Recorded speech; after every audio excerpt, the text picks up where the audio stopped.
Hello साथीहरू, good morning. के छ हालखबर तपाईँहरूको?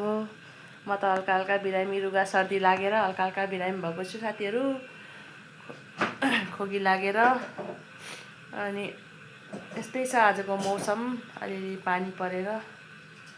अनि एकछिनमा छोराको फोन आयो स्कुलबाट, टाउको दुख्यो भनेर। अनि अब त्यसलाई लगेर स्कुलबाट ल्याएर घरबाट अनि हस्पिटल लग्दैछु साथीहरू, मेडिकल।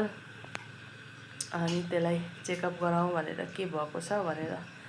टाउको दुख्यो भन्दैछ, उचाल्न पनि नमिल्ने भइरहेको छ भनेर। अनि हस्पिटल लैजाउँ अब, आजभोलि फेरि धेरै डर छ नि त, धेरै चेकअप गराइहाल्नु भनेर। अनि जाँदैछु हस्पिटलतिर। अनि अस्तिबाट रुगा सर्दी लागिरहेको थियो त्यसलाई पनि। अनि अहिले एक्कासी टाउको दुख्यो, स्कुलबाट फोन गर्यो उसले। अनि लिएर आएर अनि मेडिकलतिर लग्दैछु। अनि चेकअप गर्नु पर्यो। त्यसपछि चेकअप गरेर अनि आइयो साथीहरू, त्यहाँ भिडियो बनाएन मैले। अनि आएर चाहिँ झाडु लगाउनु, पानी परेर झाडु लाउन पनि नमिल्ने यस्तो भएको थियो। पातहरू झरेर पुरा रुखहरूको। अनि अहिले घाम जस्तो लागे जस्तो भयो, अलिअलि उज्यालो भएर। अनि लुगासुगा पनि धुऊँ भनेर अनि लुगासुगा पनि धुनतिर लागेँ म। अनि लुगा धोएर लुगाहरू सुकाएँ साथीहरू। अब सुक्छ कि सुक्दैन, घाम त अलिअलि उज्यालो जस्तो भएको छ। अब हावाले पनि अलिअलि सुकिहाल्ला भनेर अनि धुनतिर लागेँ म। धोएर पनि सुकाइसकेँ साथीहरू। त्यसपछि अब गोठतिर एउटा बाख्रा पालेको छु, भैँसी छ। अनि त्यही सफा गरौँ भनेर गोठतिर पनि। अनि बिहानदेखि गएको थिएन। अनि अहिले गएर अनि गोठ सफा गरेँ।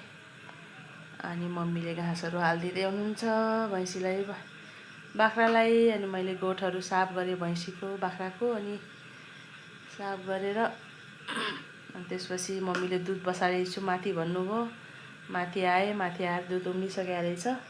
अनि बन्द गरेँ। त्यसपछि अनि भाँडाहरू, धोएको भाँडाहरू थियो, अनि त्यही मिलाउनतिर लागेँ साथीहरू। अनि के गर्ने, यस्तै दिन यस्तै बितिरहेछ, घरकै कामकाज यताउता। अनि साफसफाइ गर्नै पर्यो घरमा, होइन। अनि त्यसपछि हरियाली भछन् हाम्रोतिर त, धानहरू यस्तो हरियाली भन्छ साथीहरू। अनि चिया पनि पकाएँ मम्मीलाई र मलाई। मम्मी चाहिँ अहिले एकछिनमा खान्छु भन्नु, मैले खाएर अनि फटाफट कुट्टी काट्नतिर लागेँ। पानी पर्दै थियो, पानी पर्ने जस्तो मौसम गरिरहेको थियो। अनि कुट्टी काटेर अनि माथि आएँ म अब गरेर यताउता। अनि हो यो साथीहरू, यो चाहिँ के अरे, हल्दीको बोटमा फुलेको फुल हो कि। यो फुल चाहिँ के फुल रहेछ, बाई साथीहरू। यत्तिकैमा आजको भ्लग